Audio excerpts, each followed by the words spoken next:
பஞ்ச பாண்டவர்கள் வழிபட்ட ஸ்ரீ ராமலிங்கேஸ்வரர் கோவிலில் மகா கும்பாபிஷேகம் வெகு விமர்சையாக நடைபெற்றது.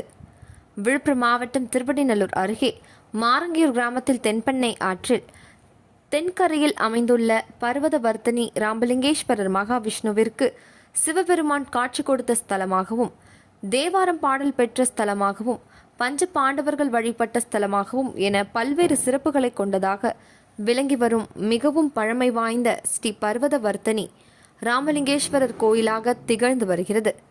இந்த கோவில் பல நூறு ஆண்டுகளுக்கு பிறகு கோவில் புனரமைக்கு பிறகு இம்மாதம் 1ஆம் தேதி காப்பு கட்டுதலுடன் தொடங்கி இன்று பர்வதவர்த்தனி ராமலிங்கேஸ்வரர் கோவில் மகா கும்பாபிஷேகம் இன்று வெகு விமர்சையாக நடைபெற்றது.